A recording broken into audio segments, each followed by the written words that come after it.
Comencemos recordando brevemente qué es el seno de un ángulo, el coseno y la tangente. Para eso comencemos con un ángulo agudo, es decir, un ángulo alfa que medido en radianes está entre 0 y pi sobre 2. A un ángulo de esta forma, si trazamos una perpendicular a uno de los lados, podemos considerarlo como un ángulo de un triángulo rectángulo. Pongámosle nombre a los vértices de ese triángulo, llamémoslo OPQ, donde el ángulo alfa está en el vértice O.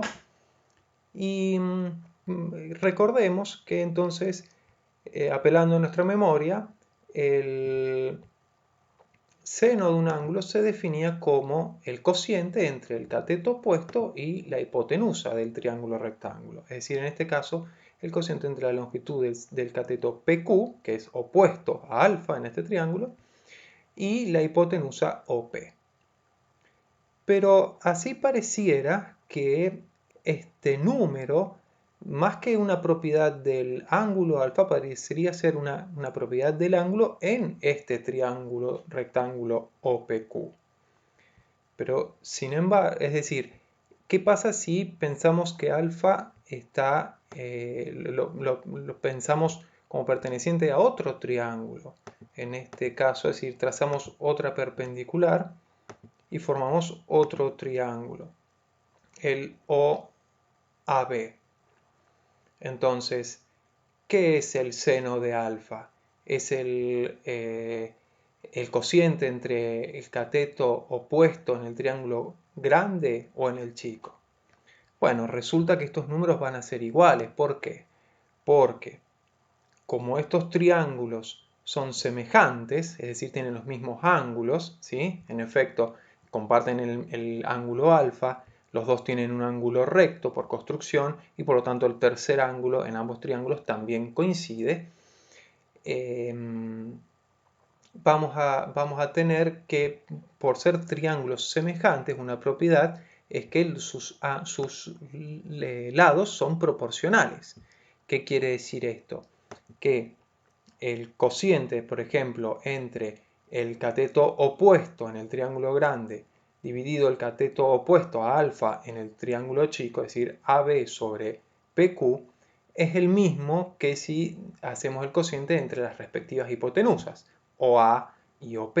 Y también si hacemos el cociente entre los respectivos catetos adyacentes a alfa en el triángulo grande y el chico, es decir, OB o Q. Ese es el mismo número, esa es la constante de proporcionalidad de los lados para estos triángulos rectángulos.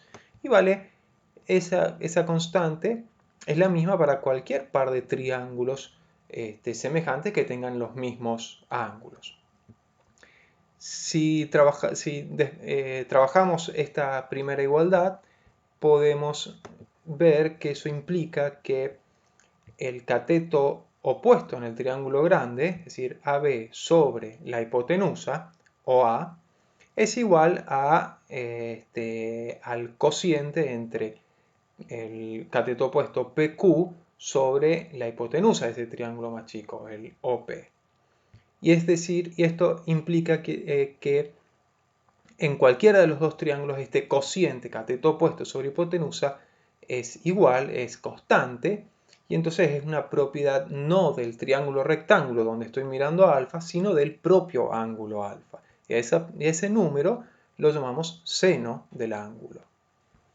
Así definimos también de manera parecida entonces el coseno y la tangente. El coseno de alfa es el cociente entre el cateto adyacente y la hipotenusa en cualquier triángulo rectángulo donde mire alfa. Y la tangente, el cociente entre el cateto opuesto y el cateto adyacente. También tenemos las relaciones recíprocas que tienen un nombre también. Por ejemplo, la cotangente es el cociente entre el cateto adyacente sobre el cateto opuesto. La secante, la recíproca del coseno, es la hipotenusa sobre el cateto adyacente. Y la cosecante, la hipotenusa sobre el cateto opuesto.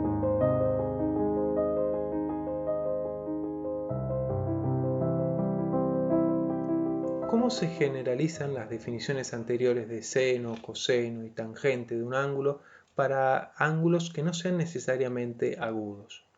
Bueno, para hacerlo consideremos el ángulo alfa, ¿sí? Cualquiera, en este caso está dibujado un ángulo entre pi sobre 2 y pi, y introduzcamos los ejes cartesianos de manera que el ángulo nos quede en posición normal, es decir, con su lado inicial en el eje positivo de las x y el lado final, bueno, donde corresponda.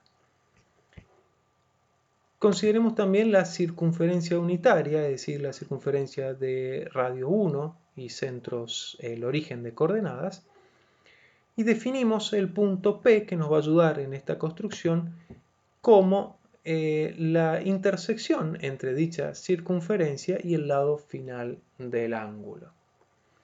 De este punto P nos van a estar interesando sus coordenadas. Vamos a llamarla XP y P. XP es la abscisa y su P su ordenada.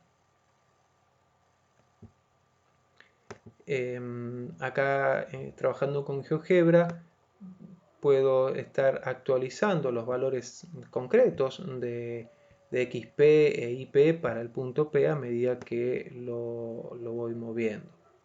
¿Sí?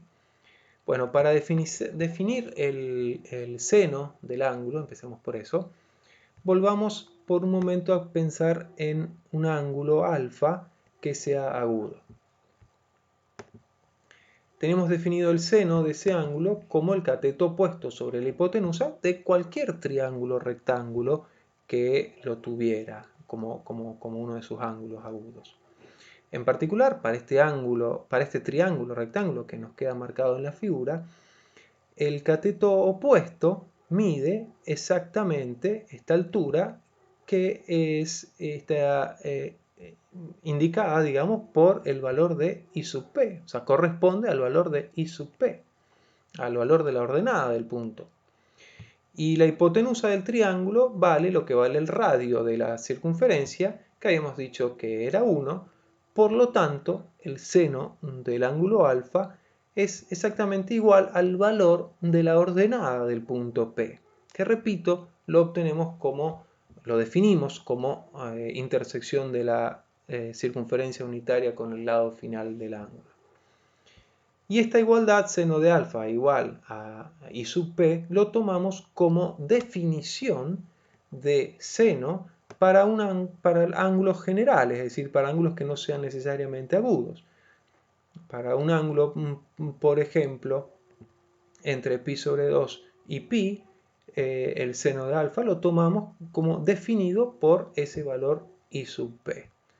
Ahí, para ángulos que estén entre 0 y pi, como la coordenada I sub P va a ser positiva, el seno nos va a estar quedando un valor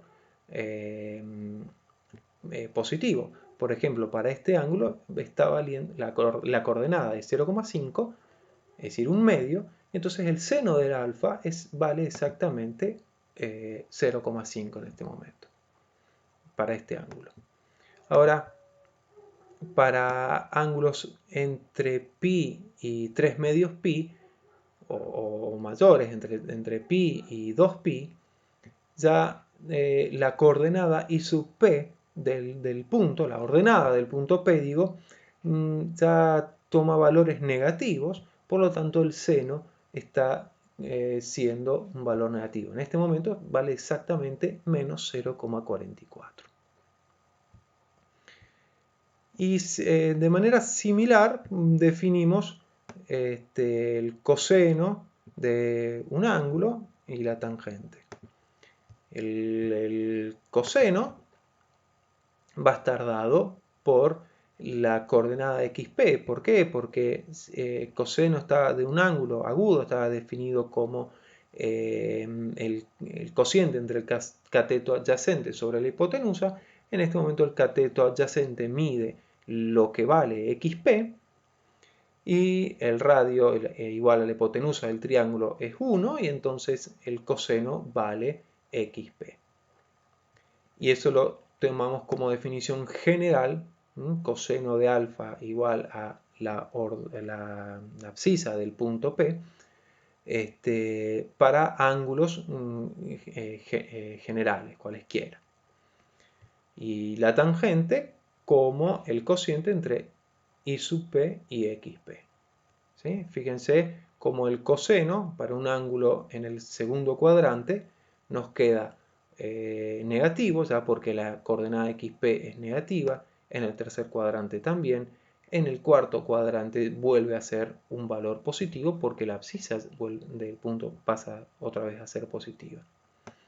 Y la tangente es cociente de dos números positivos, o sea, es positiva en el primer cuadrante, en el segundo cuadrante, para un ángulo en el que esté comprendido en el segundo cuadrante, pasa a ser negativa porque la coordenada Y es positiva, pero la coordenada X es negativa del punto P. En el tercer cuadrante vuelve a ser positivo a la tangente porque, o sea, para un ángulo entre pi y 3 medios pi, porque está definido como el cociente de dos números negativos, entonces es un número positivo. Y en el cuarto cuadrante vuelve a ser otra vez negativo. ¿Sí? ¿Cómo se definen las demás funciones trigonométricas? Bueno, la cotangente, atención, se define como xp sobre y sub p.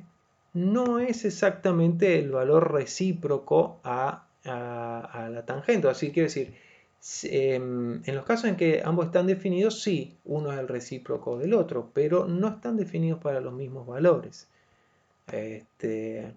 No es siempre la cotangente el recíproco de la tangente. Hay ángulos en donde la cotangente va a estar definida, la tangente no, recíprocamente. La secante sí es el recíproco del coseno porque está definido como 1 sobre xp y la cosecante está definido como 1 sobre y sub p. Y así tenemos entonces definidos seno, coseno, tangente, cotangente, secante y cosecante para ángulos cualesquiera.